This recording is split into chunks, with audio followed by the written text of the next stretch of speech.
So I had an interesting conversation the other day with somebody that I know. He said, I guess he'd been having an argument with somebody else, friendly argument. And then I happened to come in, and one of them said, "Hey, so where in America do you think has the most culture?" And just like off the top of my head, I said, "I don't know, like LA, New York." And he said, "See, I told you," to the other guy. So the other guy then popped in and said, "Well, do you mean culture or cultures?"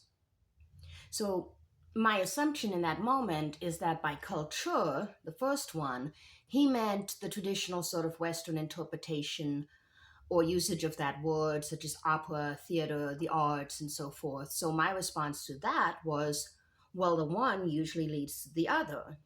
And he didn't really know what to say to that. And I had something I had to go do anyway, so I just passed on through. But uh, it really got me kind of thinking that people really do think there's a distinction there, don't they? And it is sort of that uh, Western centric viewpoint that a lot of people hold, sometimes very unconsciously, that the West and Europe sort of invented this high culture like opera and so forth, when that's nowhere near true.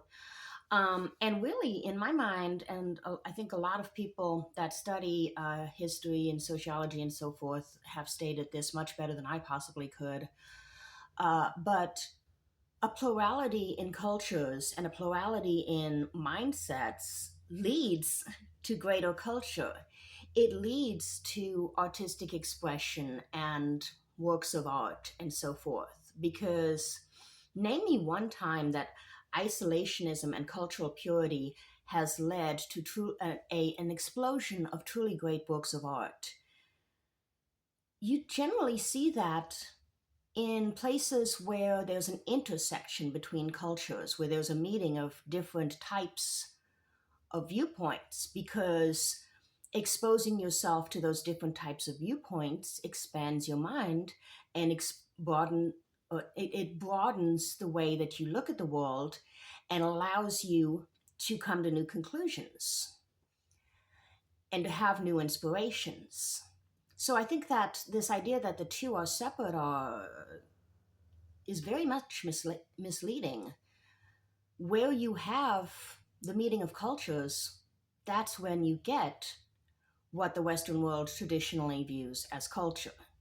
And that's been true even in older Western history before the United States, because, it is sort of this viewpoint that's pushed a lot of the time that the West was the pinnacle of culture and technological innovation and so forth, completely ignoring the fact that all the way back through the Renaissance, the Middle Ages to some degree, all the way back to the Roman Empire, the times of great cultural and technological innovation and revolution in European society were always times when they had come into contact with ideas from other cultures, like the influence of the Islamic cultures on Europe is part of what led to the Renaissance.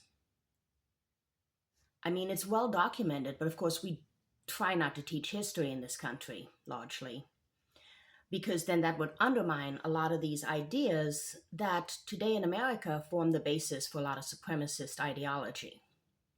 This idea that Western culture or whatever is something that appears in isolation is just not true.